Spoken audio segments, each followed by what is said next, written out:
du livre des Actes des Apôtres. En ces jours-là, Paul avait été arrêté à Jérusalem. Le lendemain, le commandant voulut savoir avec certitude de quoi les Juifs l'accusaient. Il lui fit enlever ses liens, puis il convoqua les grands prêtres et tout le conseil suprême, et il fit descendre Paul pour l'amener devant eux. Sachant que le conseil suprême se répartissait entre sadducéens et pharisiens, Paul s'écria devant eux: « Frères, moi je suis pharisien, fils de pharisien.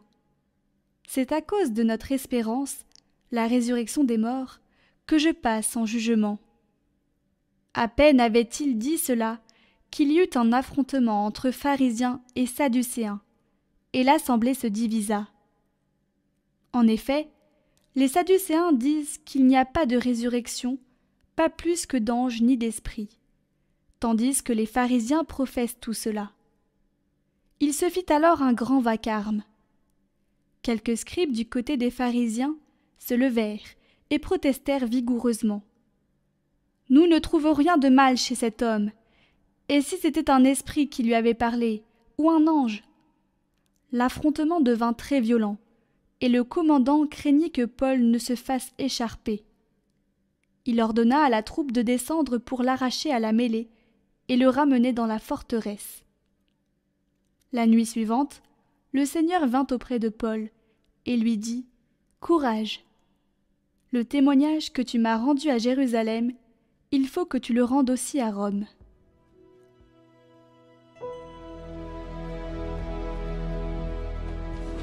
Garde-moi, mon Dieu, j'ai fait de toi mon refuge.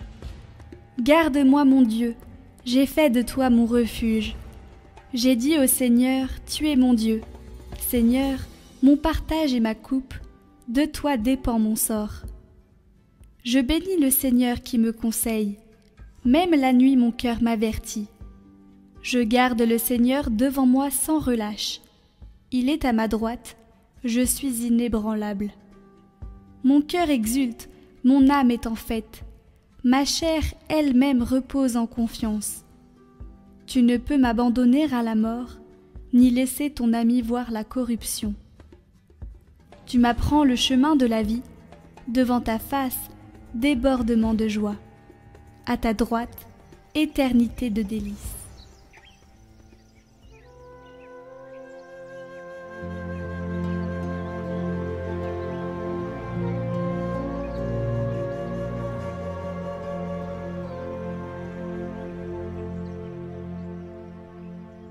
Évangile de Jésus-Christ selon saint Jean. En ce temps-là, les yeux levés au ciel, Jésus priait ainsi: Père saint, je ne prie pas seulement pour ceux qui sont là, mais encore pour ceux qui, grâce à leur parole, croiront en moi. Que tous soient un. Comme toi, Père, tu es en moi, et moi en toi. Qu'ils soient un en nous, eux aussi, pour que le monde croie que tu m'as envoyé. Et moi, je leur ai donné la gloire que tu m'as donnée, pour qu'ils soient un comme nous sommes un, moi en eux et toi en moi. Qu'ils deviennent ainsi parfaitement un, afin que le monde sache que tu m'as envoyé, et que tu les as aimés comme tu m'as aimé. Père, ceux que tu m'as donnés, je veux que là où je suis, ils soient eux aussi avec moi, et qu'ils contemplent ma gloire, celle que tu m'as donnée, parce que tu m'as aimé avant la fondation du monde. Père juste, le monde ne t'a pas connu, mais moi je t'ai connu, et ceux-ci ont reconnu que tu m'as envoyé. Je leur ai fait connaître ton nom, et je le ferai connaître, pour que l'amour dont tu m'as aimé soit en eux, et que moi aussi je sois en eux.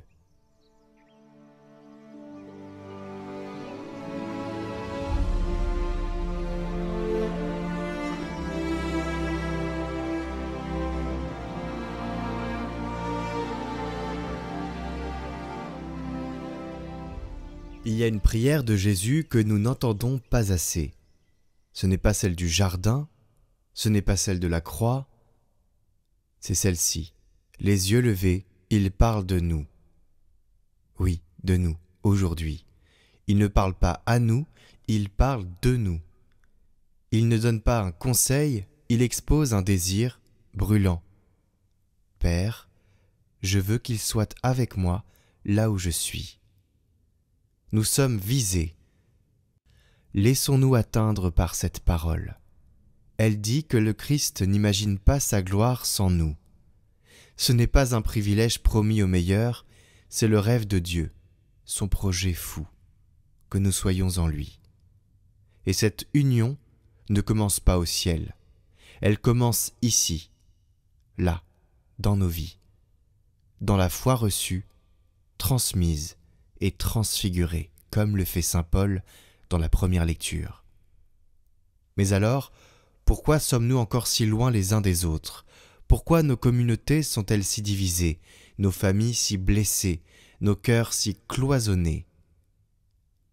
Parce que nous vivons souvent comme si Dieu nous avait appelés à suivre des règles, alors qu'il nous a appelés à vivre une union. Le Christ n'a pas dit « je veux qu'ils comprennent tout », ni même qu'ils soient parfaits. Il a dit qu'ils soient un avec lui, donc un entre nous. Bien sûr, Jésus a dit « soyez parfaits comme votre Père céleste est parfait ». Mais cette perfection n'est pas une perfection morale. C'est une perfection d'amour qui nous mène à une communion profonde qui reflète celle du Père et du Fils. Cette unité-là, elle ne se fabrique pas par la volonté, elle se reçoit par l'Esprit. Et c'est ce don que nous rejetons parfois sans le vouloir, simplement parce que nous nous accrochons à notre douleur. La douleur nous maintient. Finalement, parfois la douleur, c'est confortable. Nous nous accrochons aussi à notre raison, à nos différences. Nous voulons marquer notre différence. Mais l'esprit est donné, comme le souffle sur les braises. Pas pour nous expliquer, mais pour nous enflammer.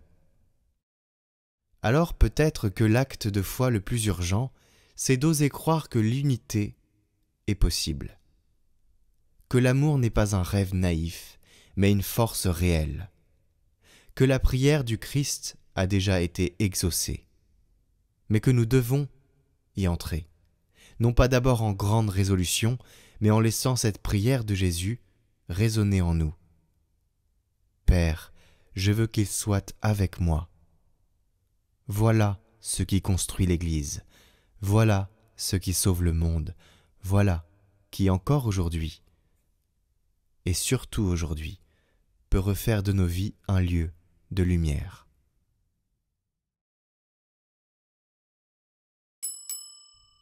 N'oubliez pas pour ceux qui l'ont commencé la neuvaine à l'Esprit Saint en lien en description et en haut à droite. Retrouvez chaque jour de cette semaine un témoignage pour préparer la Pentecôte avec l'école de disciples de l'abbaye d'Hautecombe.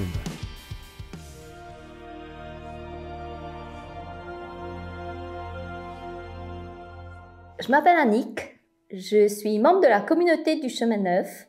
Je suis mariée, nous avons 4 enfants et nous habitons l'abbaye d'Hautecombe en Savoie. Nous sommes là en tant que famille missionnaire au service de l'abbaye et aussi au service de la formation HDS, ce qui veut dire Hautecombe Discipleship School, qui est une formation biblique, théologique, vie communautaire qui se passe dans le même lieu.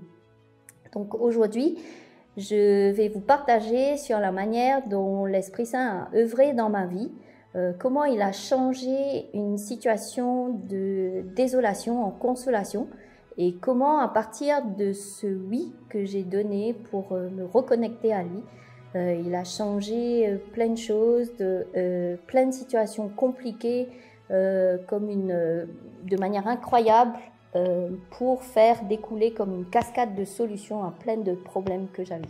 En 2023, donc mon mari et moi, nous décidons de prendre une année de césure pour venir faire la formation à l'abbaye d'Hautecombe.